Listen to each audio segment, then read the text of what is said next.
This video is sponsored by Card Kingdom. You can visit their store by using my referral link in the description below.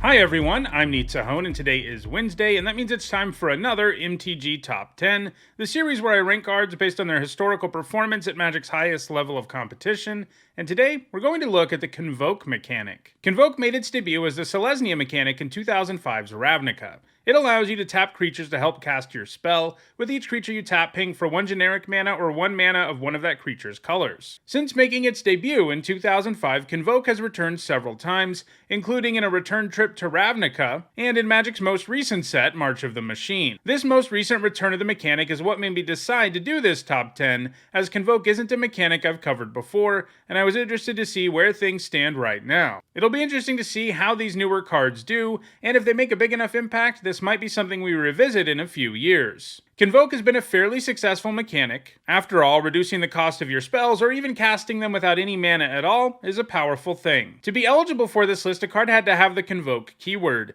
In all, there are 87 cards with Convoke, and in this video we'll look at the 10 that have left the biggest impact on competitive Magic. Before we get started, here's a quick reminder on how I score cards in these videos.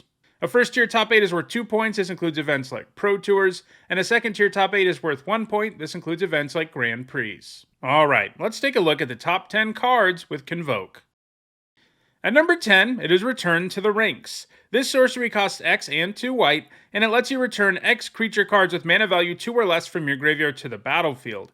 Giving an X spell Convoke can be pretty sweet, as you can make X into a pretty massive number if you have enough creatures around. It has gained all of its points in Modern and Pioneer decks that specialize in winning the game by playing a bunch of creatures, sacrificing them, and then bringing them back and sacrificing them again. This has been the most prevalent in Pioneer, where it's been played alongside Rally the Ancestors, Zulaport Cutthroat, and a variety of sacrifice outlets like Cartel Aristocrat. Return to the Ranks hasn't gained any points since 2021 though, and it may not be on the list much longer with so many new Convoke cards in March of the Machine. At number 9, it is March of the Multitudes. Another X spell with Convoke. This instant costs X a green and 2 white, and it makes X 1/1 soldier tokens with lifelink. If you're already going pretty wide, you can use this to generate a bunch of bodies, and if you need to go wide, it can help you there too. The fact it's an instant can be particularly spicy, as you can ambush your opponent with an army of 1/1 lifelink tokens. The March gained all of its points in standard Selesnya token decks, which were great at generating a ton of bodies with this, and could take full advantage of all those tokens when it made them. It hasn't gained any points since rotating out of standard though, so like Return to the Ranks, its days on this list are probably numbered. At number 8, it is Stain the Mind. This is a lobotomy effect with Convoke. It's a sorcery that costs 4 generic and a black, and you name a non-land card, then search all of your opponent's zones for the copies of those and exile them. This type of effect is generally a sideboard card, as it is usually only worth using against combo decks that are hugely reliant on a single card. Over the years, it's been used in Standard, Pioneer, and Modern to dismantle these types of decks. It doesn't have any points since 2021 though, so it's another card that's in danger of losing its spot. At number 7, it is Sprout Swarm. This 2-mana instant makes a 1/1 Saproling token. That is not normally a very good rate, but this of course comes with Convoke and combines it with Buyback. Buyback lets you pay mana to return the card to your hand when it resolves, and in this case you can use Convoke to help pay for it, and because this produces tokens for you, it can help you buy it back, and eventually it becomes pretty easy to just cast this every single turn, and sometimes more than once. It really allows you to build a massive advantage. This was an absolutely absurd common in Limited, and actually we've seen a couple of other Limited commons over the years that had Convoke and make creature tokens that were completely insane, like Scatter the Seeds and Triplicate Spirits. Obviously this list isn't about Limited, but I do think those two cards deserve a mention, alongside fellow Convoke common. Unlike those other two though, Sprout Swarm has seen some significant play in 60-card formats, gaining all of its points in Pauper, a format where only commons are legal. In that format, it's been played in a fairly wide variety of decks, including ramp decks that have this as one of their major payoffs, as well as more traditionally aggressive green decks. I should note that Scatter the Seeds and Triplicate Spirits have also seen a bit of play in Pauper too, though neither of them had enough points to make the list. Sprout Swarm is still well positioned in Pauper and will gain more points in the future. At number 6, it is a Tocthan Worm. This is just a really big trampler with Convoke that has a mana value of 15. Unlike the other cards in this list, this hasn't really been a card that people try to cast. It just isn't worth the extreme effort that would require. For that reason, it went a very long time before anyone was sleeving this up in a 60-card format, but that all changed in 2019 when it started to see play in decks that could take advantage of its really high mana value. In Modern, this is either taken advantage of with either Nourishing Shoal or Calibrated Blast. You can exile the worm from your hand to gain 15 life with the Shoal. This is a strategy that's used by decks that cheat Gristlebrand into play in Modern, because you can use all that life to buy yourself more time to go off, and if Gristlebrand is already in play, you can use that life to draw a ton of cards, making it hard for you to lose. In fact, if you just keep on drawing more Shoals and Worms, you can draw your entire library. Meanwhile, Calibrated Blast decks use Cascade to very consistently hit Calibrated Blast, which can do 15 damage if you reveal a Tocthan Worm, which is often enough to one-shot the opponent. A Tocthan Worm is likely to gain more points in Modern in the future. At number 5, it is Venerated Loxodon. This 5-mana 4/4 comes with Convoke, and when it enters the battlefield, you put a +1/+1 counter on each creature that convoked it. That's some nice additional upside to add to this already powerful Convoke effect, as it effectively makes playing the Loxodon feel like an anthem. It gained most of its points in standard token and white weenie decks, which could quickly populate the board and power out the Loxodon, which also usually buffed most of your team. It also gained a single point in Pioneer in a white weenie deck, but it hasn't gained any points anywhere since 2020. At number 4, it is Conclave Tribunal, an Oblivion Ring with Convoke. It's a 4-mana enchantment that lets you exile an opposing non-land permanent until it leaves the battlefield. While it starts out costing 1 more than the original Oblivion Ring, the fact you can actually cast it for far less is pretty great. These type of effects almost always see play in Standard because of their ability to deal with so many different permanent types, and that was certainly the case here, with the Tribunal seeing play primarily in creature-based decks that could take full advantage of Convoke. It's also gained a couple of points in Pioneer, but it has been idle since 2021. At number 3, it is Stoke the Flames. This 4-mana instant deals 4 damage to any target, and with Convoke, it can sometimes feel like a better Lightning Bolt.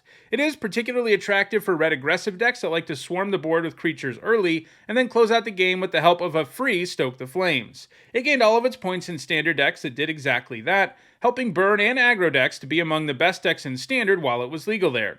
While it has never gained points outside of Standard, it has just been reprinted in March of the Machine, and it's a very powerful card for today's Standard too, so I think we can count on it gaining a lot more points.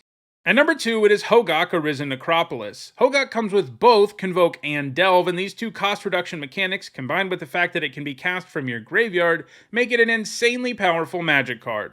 While it can't be cast with any actual mana, those two abilities make it incredibly easy to cast. It was printed in Modern Horizon, so it was never legal in formats like Standard or Pioneer, but Modern, Legacy, and Vintage are all formats where loading the graveyard can be very easy. And you can cast Hogaak as early as turn 2, even in Modern, with regularity. This could be best accomplished with Bridge from Below and Altar of Dementia. The Bridge could populate the board from the graveyard for the Convoke, and the Altar could mill a ton of cards for Delve. Hogaak was only legal in Modern for 2 months before getting banned there, but Hogaak has been powerful enough to continue to put up points in the Eternal formats. He's found significant success in Legacy Dredge, and in Vintage it's been utilized in Dredge decks too, but its primary home of late has been Bazaar of Baghdad decks. This is a deck loaded up with discard and draw effects like the Bazaar that intends to then rapidly populate the board with creatures who can come out of the graveyard, or who have casting costs of 0 as a result of all the cards that got discarded. In that deck, it isn't that unusual for Hogaak to come down on turn 1 alongside several other creatures. Hogaak is going to continue to amass points in both Legacy and Vintage, and it does have a shot at eventually catching the number 1 card on the list, but for now, that card is Chord of Calling. This instant costs 3 green and X, and it lets you tutor up a creature with a mana value of X or less and put it directly into play, and obviously with Convoke, you can make that number really high even in the early game. This has been a fixture in toolbox decks in multiple formats over the years. These types of decks tend to run singleton creatures that are great on certain boards, and the Chord lets you find them at will. Toolbox decks also tend to run a creature-based combo that can win them the game immediately too, which Chord is a big help with because it effectively counts as additional copies of your combo pieces. While it didn't do much in Standard, it did find success in Extended, in particular in an elf combo deck that used a bunch of cheap mana elves and Glimpse of Nature to rip through your library. And then when you could cast Chord of Calling for enough, you would search up Predator Dragon and win the game right away. In Modern, Glimpse of Nature was banned from the beginning to keep that deck from being a thing, but Court of Calling has been a fixture in Modern anyway, and that is far and away the format where it's been the most successful. In Modern, it's used as a way to more consistently assemble creature-based combos, like Malira Sylvok Outcast plus Murderous Redcap and a Sacrifice Outlet. More recently, it's been used in Yawgmoth decks. If you get Yawgmoth and 2 creatures with Undying in play, you can sacrifice one of the Undying creatures to draw a card and it will return with a counter. Then you can sacrifice your other Undying creature to draw another card, and then you put the -1/-1 counter on the first Undying creature. This removes a +1/+1 counter so you can sacrifice it again and it comes back, and you rinse and repeat from there. You can draw a bunch of cards with the combo and usually find a way to win, either with Geralf's Messenger or Blood Artist. Court of Calling really makes this somewhat convoluted combo far more consistent than it sounds. It's also seen a bit of play in Pioneer, where it could enable the Heliod Walking Ballista combo before the Ballista got banned. More recently, it's been used in that format's Elf decks, which can often win the game by searching up Shaman of the Pack with Court of Calling. It's going to keep gaining points in Modern and Pioneer going forward, and it'll be interesting to see if it can hold off Hogak. I do think this list is going to change a lot over the next couple of years because March of the Machine has several Convoke cards that are pretty much a lock for seeing play, at least in Standard, including the reprinted Stoke the Flames, as well as Collective Nightmare, Pile-On, and Knight Errant of Eos. But for now, those are the 10 Convoke cards that have left the biggest impact on competitive Magic. If you want to get Convoking, check out the description where you can find a direct Card Kingdom link for each card that appeared in the video. If you enjoyed this video, don't forget to like it and share it so that others can enjoy it too. If you want to make sure you catch future videos, don't forget to subscribe. And if you want to catch up on past MTG Top 10s, including many more that look at mechanics, you should see the playlists on your screen shortly. Thanks for watching.